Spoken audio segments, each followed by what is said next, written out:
pagi dan salam sejahtera untuk kita semua. Kepada yang terhormat Ibu Bapak dosen dan penguji uji kinerja PPG dalam jabatan tahun 2025. Perkenalkan, saya Veronica Baret, Guru Pendidikan Agama Katolik dan Budi Pekerti di SMP Negeri 3 ILAP dan sekaligus mahasiswa PPG dalam jabatan batch 3 tahun 2025 di LPTK Sekolah Tinggi Katolik Santo Yakobus Maroke dengan nomor induk 25869051943 pada hari ini Jumat 10 Oktober tahun 2025. Saya akan melaksanakan praktek pembelajaran Pendidikan Agama Katolik dan Budi Pekerti di kelas 9 SMP Negeri 3 ILAP dengan materi sakramen perkawinan. Metode yang akan saya gunakan adalah problem based learning. Selamat menyaksikan. Salam. Selamat pagi, Bu. Selamat pagi, kawan-kawan. Silakan duduk. Terima kasih. Selamat pagi. Pagi luar biasa. Apa kabar hari ini? Baik. Tadi di rumah makan toh? Makan. Kita lanjut. Kita doa dulu ya. Ya. Kita doa dulu. Seperti biasa kita doa, kita menggunakan teks bacaan hari ini. Teman Esther bisa membawakan kita dalam doa. Injil apa? Injil Lukas 11 ayat 15 sampai 26. 15 sampai 20.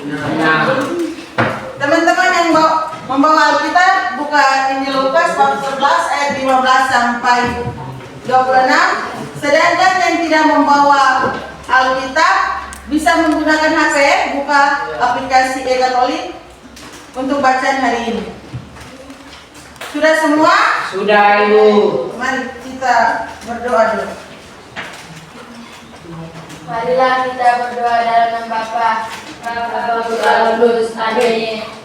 Semoga Tuhan beserta kita selama-lamanya. Inilah Injil Yesus Kristus menurut Santo Lukas. Dimuliakanlah Tuhan. Yesus dan Beelzebul. Tetapi ada yang lebih buruk daripada keadaan semula. Demikianlah sabda Tuhan. Terpujilah Kristus. Dalam nama Bapa, Putra, dan Roh Kudus. Amin. Baik, terima kasih untuk teman Esther yang sudah membawakan kita dalam doa. Kita lanjut dengan absen dulu ya. Nomor 1 Elvianus Emmanuel. Jadi yang tidak hadir cuma satu orang ya, Rinci. Dia ada urusan sehingga dia izin. Jadi kita kembali lagi bertemu dengan Ibu dalam pelajaran pendidikan agama Katolik pada hari ini. Jadi dalam pelajaran kita hari ini kita akan belajar tentang sakramen panggilan. Sebelum kita masuk lebih jauh, Ibu mau tanya dulu. Ada berapa sakramen panggilan? 2. Coba Kamilus jawab apa saja? Sakramen perkawinan dan sakramen inomat. Iya, jadi sakramen perkawinan dan sakramen inomat. Di pelajaran kita kali ini kita akan belajar tentang sakramen perkawinan. Sebelum kita masuk lebih jauh, Ibu mau tanya dulu, apa itu sakramen? Mungkin teman-teman bisa menjawab. Ya, coba Freddy. Sakramen adalah tanda kehadiran Allah. Sakramen adalah tanda kehadiran Allah. Yang berikut ada yang lain lagi? Ya, Forlan. Sarana yang digunakan oleh Allah untuk menyelamatkan manusia. Sarana yang digunakan oleh Allah untuk menyelamatkan manusia. Jadi itu dari sakramen. Sekarang kita belajar tentang ini ya, sakramen perkawinan. Sebelum kita mengenal, kita belajar lebih jauh tentang perkawinan. Ibu mau menunjukkan kepada teman-teman satu video tentang janji perkawinan. Kita nonton sama-sama. Setelah itu ada beberapa pertanyaan yang harus adik-adik mereka jawab.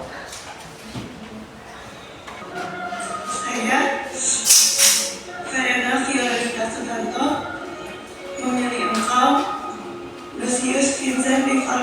Kasih menjadi suami saya. Saya berjanji untuk setia mengabdikan diri kepadamu dalam untung dan malang di waktu sehat dan sakit.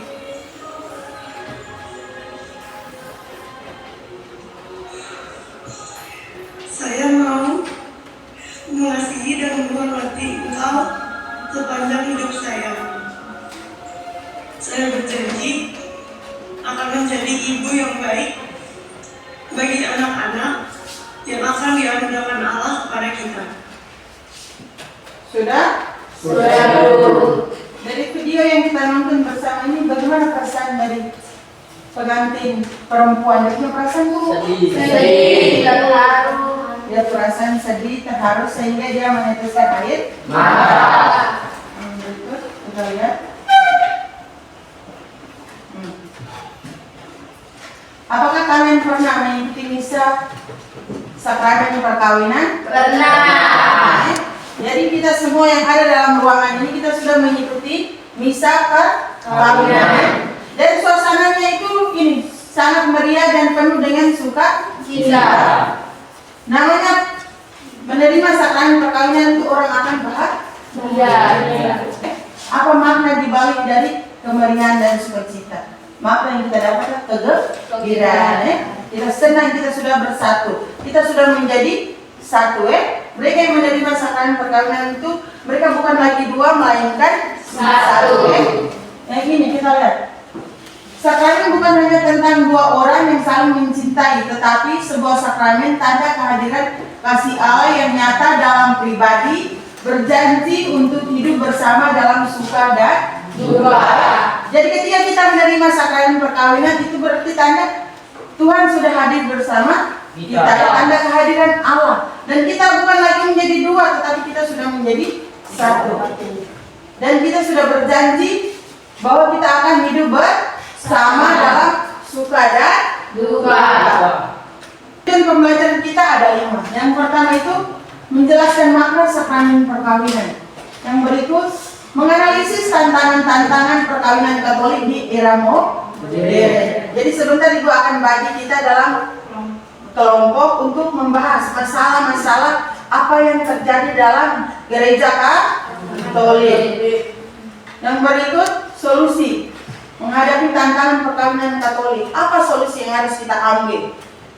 Yang keempat itu sifat-sifat perkawinan. Dan yang terakhir itu tujuan dari perkawinan Katolik itu apa? Ketika kita sudah menikah, itu tujuan apa yang hendak kita capai? Tujuan dari sakramen perkawinan itu apa saja?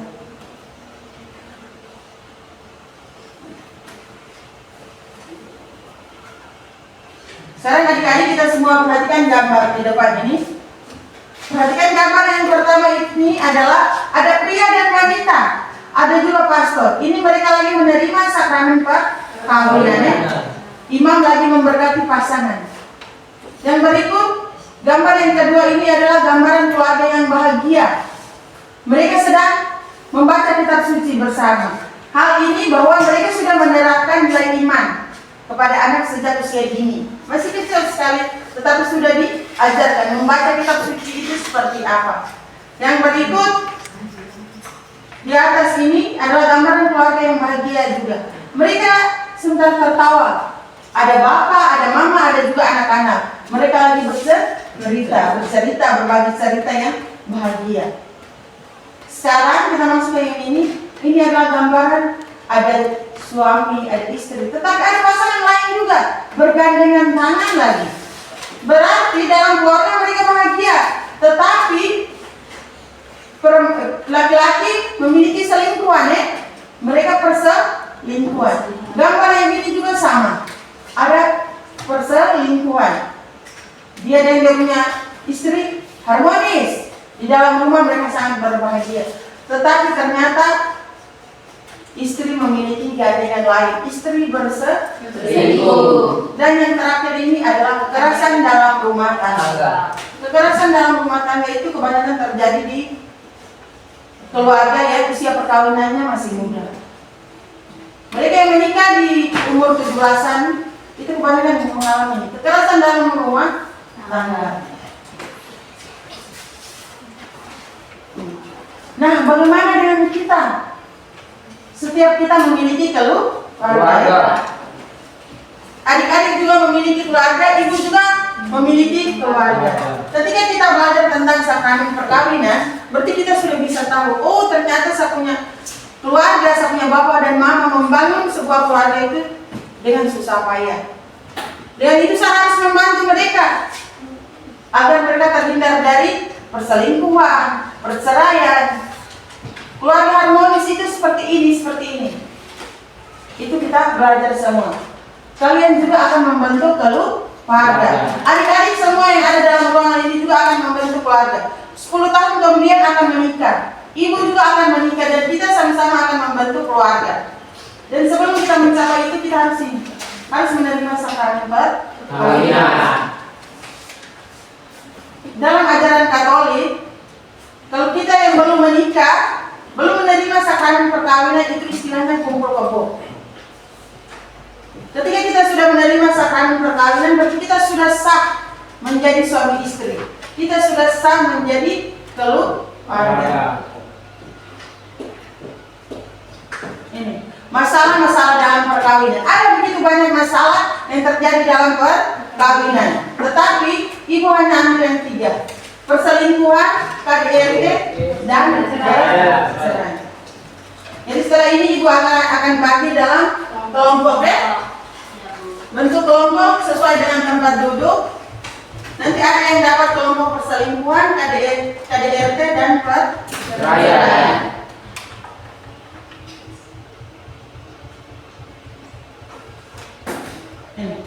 Setiap kelompok itu satu-satu orang untuk maju ambil LKPD. Satu-satu orang. Mari sudah.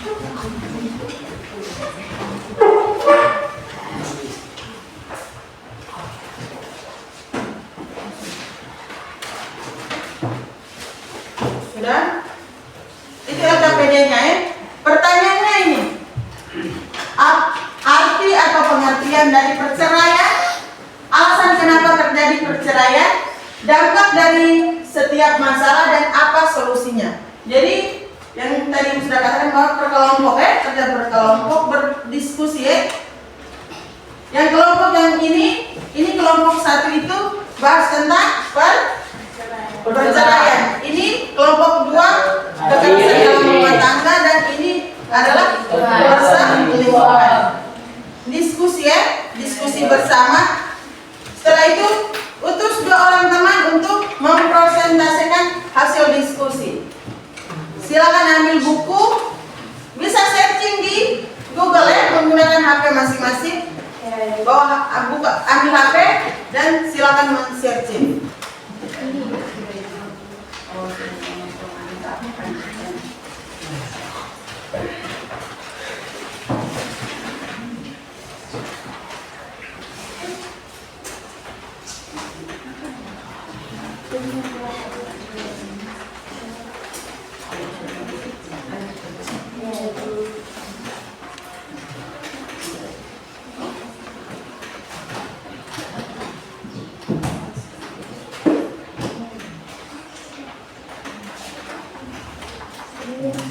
Bisa gunakan HP untuk men-searching.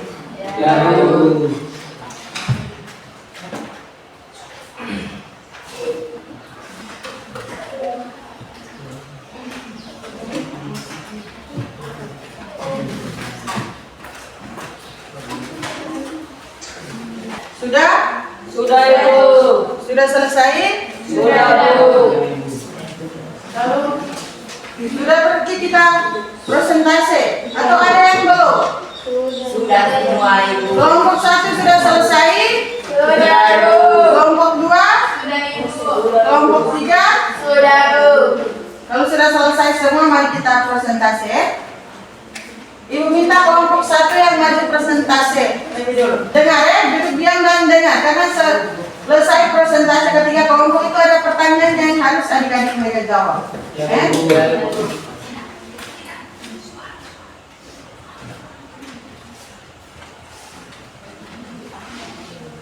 Baik.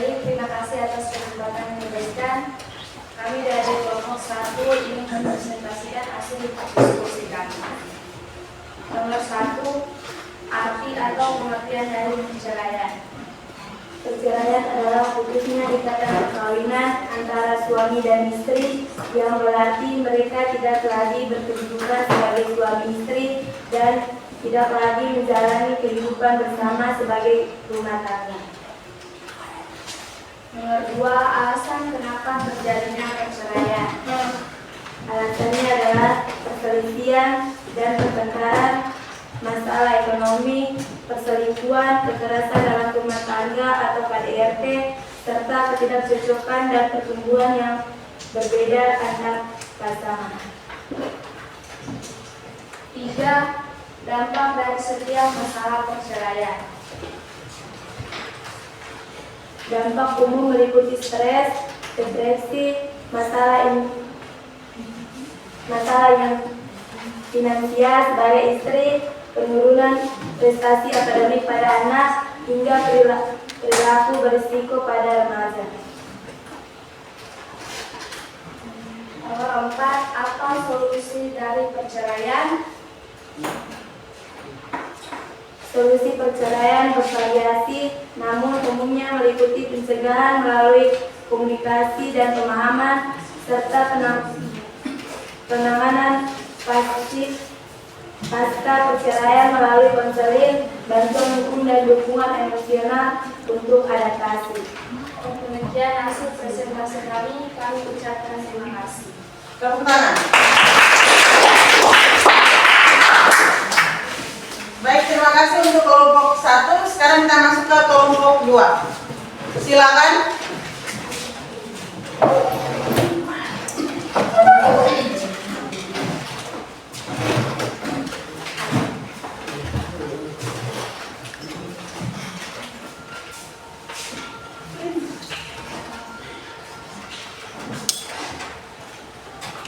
Baik, terima kasih atas kesempatan yang diberikan. Kami perwakilan dari kelompok 2 ini mempresentasikan hasil kerja kami.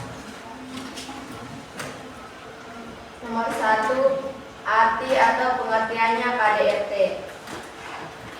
KDRT adalah singkatan dari kekerasan dalam rumah tangga yang secara umum berarti segala bentuk tindakan kekerasan yang menimbulkan penderitaan atau kesengsaraan fisik, psikologis, seksual, atau penelantaran rumah tangga yang dilakukan dalam lingkup rumah tangga terhadap anggota keluarga. Jenis-jenis kekerasan dalam rumah tangga seperti kekerasan fisik, kekerasan psikis, dan kekerasan seksual. 2. Alasan kenapa terjadi KDRT.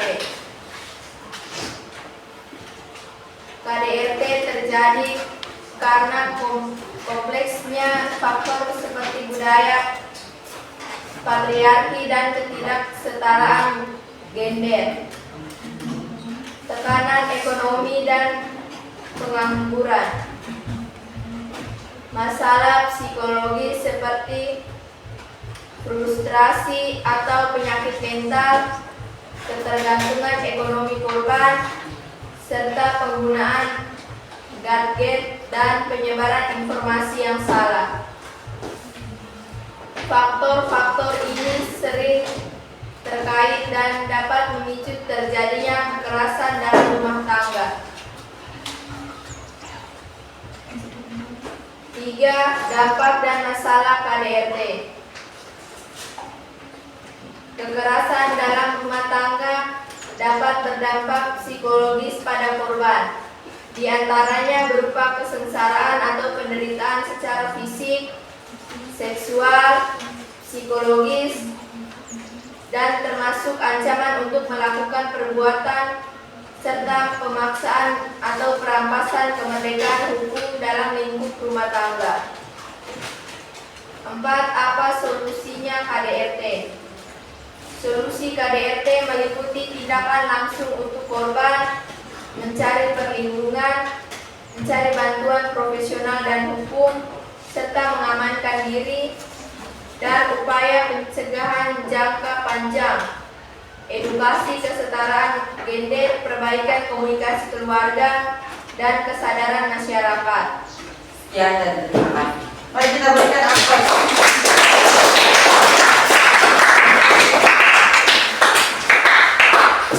Baik, terima kasih untuk kelompok 2. Kita beralih ke kelompok yang ketiga. Silakan.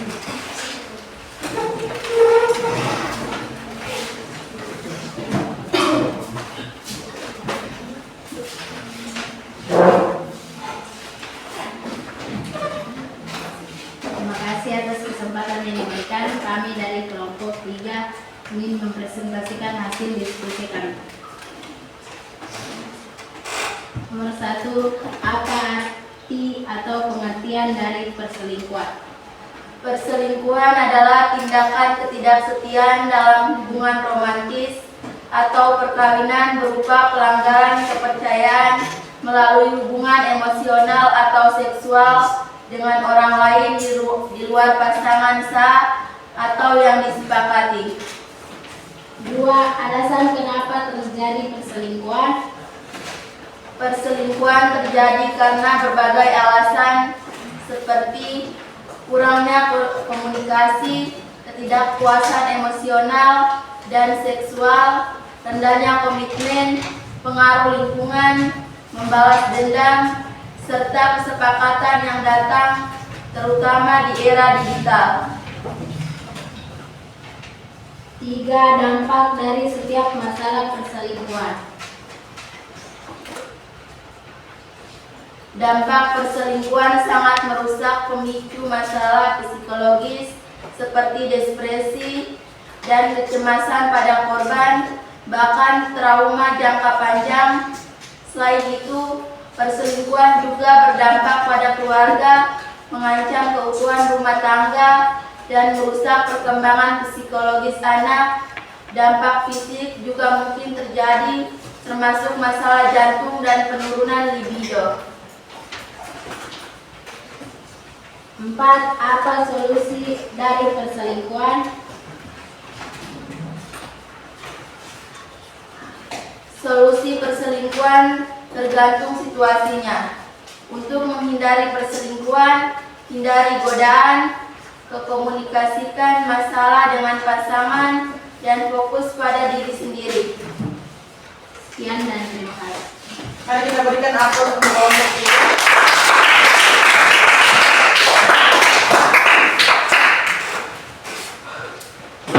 Kita tepuk salut dulu untuk kita semua dulu. Tepuk salut. Salut, salut. Salut, salut. Salut. Dan adik-adik sungguh luar biasa bisa mengerjakan semua soal yang Ibu kasih. Perselingkuhan, oh akibatnya itu apa? Solusi yang harus kita ambil itu apa? Dampak dari perselingkuhan itu seperti ini. Solusinya yang harus kita ambil itu seperti ini. Kita buat kesimpulan dulu dari pelajaran kita. Ada kelompok yang mau bertanya? Silakan. Oh, ada kelompok. Dari kelompok 3 mau bertanya ke kelompok berapa? Kelompok 1. Bertanya ke kelompok 1. Kelompok 1 siap menjawab ya? Diskusi dulu sebelum teman melemparkan pertanyaan. Setelah itu diskusi bersama baru menjawab. Silakan. Tindakan apa yang harus dilakukan untuk menghilangkan stigma buruk tentang perceraian di masyarakat? Kelompok 1 sudah bisa menjawab? Bisa. Silakan. Dengan mengedukasi masyarakat dalam menghilangkan stigma buruk tentang perceraian, dengan cara menjelaskan kepada masyarakat bahwa perceraian dapat dicegah ketika pasangan suami istri bisa membangun komunikasi yang baik untuk dapat mencegah setiap konflik dalam rumah tangga. Jadi itu jawaban. Kelompok 3 bisa terima? Bisa. Jadi itu ya. Dan mengedukasi kepada masyarakat, memberitahu kepada masyarakat bahwa perceraian itu bisa dihindari dengan cara berdiskusi ya. Sebelum kita lanjut dengan refleksi, kita buat kesimpulan bersama dari pelajaran ini. Apa yang kita pelajari? apa yang kita dapat dari pelajaran kita hari ini tentang sakramen itu? Mungkin ada yang tahu bisa angkat tangan dan menjawab. Ya, dari sana. Komunikasi yang baik antara pasangan dapat menjadi kunci keharmonisan. Iya. Komunikasi yang baik antara pasangan menjadi kunci keharmonisan. Ya. Jadi sebuah keluarga akan harmonis itu harus ada komunikasi yang baik. Membangun komunikasi yang baik antara pria dan wanita. Yang berikut mungkin ada lagi. Ya, silakan. Dalam membangun sebuah keluarga dibutuhkan kejujuran dan kesetiaan. Iya. Membangun keluarga itu harus ada Kejujuran dan kejujuran juga sangat dibutuhkan. Kesetiaan juga. Bukan hanya dengan komunikasi saja, tetapi harus ada kejujuran. Kesetiaan juga dibutuhkan agar keluarga kita terhindar dari perselisihan. Yang berikut ada lagi. Ada lagi yang mau bertanya, membuat kesimpulan? Silakan. Butuh perjuangan sesuatu yang lebih baik. Butuh perjuangan sesuatu yang lebih Baik. baik lagi, membutuhkan perjuangan. Ketika kita sudah berkomitmen untuk menerima sakramen perkawinan, berarti kita sudah bersatu. Kita membutuhkan begitu banyak komitmen. Yang berikut ada lagi. Ya, silakan. Ready? Menikahlah pada waktu yang tepat. Iya. Ini yang paling penting. Menikahlah pada waktu yang Tepat. Waktu yang tepat. Jangan hanya karena sudah cinta sekali kita menikah di bawah umur. Oh, berarti itu ada saja masalah yang nanti kita hadapi ya. Tetapi kita harus menikah itu di waktu yang tepat. Jadi itu kesimpulan yang kita buat Sama. Sifat-sifat perkawinan Katolik itu hanya ada dua, monogami dan tak terceraikan. Monogami berarti satu seumur hidup, tak terceraikan. Ketika kita sudah berkomitmen untuk menikah dengan kita punya pasangan, berarti itu sudah satu seumur hidup. Yang memisahkan kita itu cuma maut yang berani memisahkan kita. Tak terceraikan. Tujuan dari perkawinan Katolik itu harus ada kebahagiaan suami istri. Puncak dari kebahagiaan suami istri baru kelahiran dan pendidikan anak ya. Jadi ketika kita sudah menikah, kita sudah merasa bahagia dengan kita punya pasangan, baru kita merencanakan kelahiran anak. Kelahiran setelah itu, kalau kita sudah melahirkan anak, kita sudah memiliki anak, tapi kita juga harus bertanggung jawab dengan pendidikan mereka punya. Perceraian itu mungkin terjadi karena mereka beranggapan bahwa menikah itu kalau tidak memiliki anak berarti bercerai. Padahal salah ya.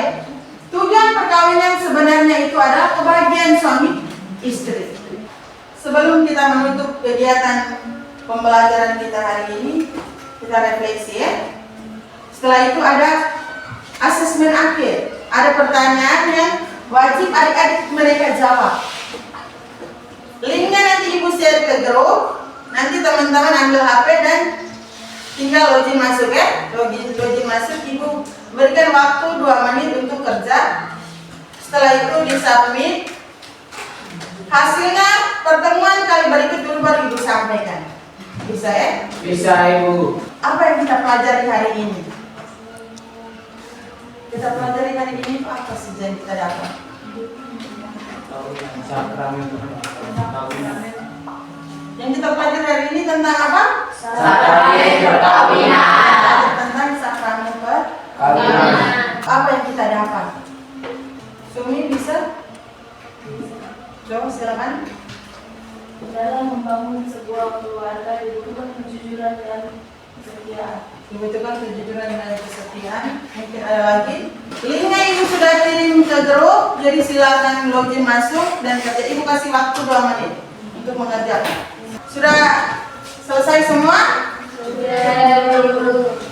Kita tutup kegiatan pembelajaran kita pada pagi hari ini dengan berdoa. Ibu minta teman Tina bisa memimpin kita dalam doa. Bapak,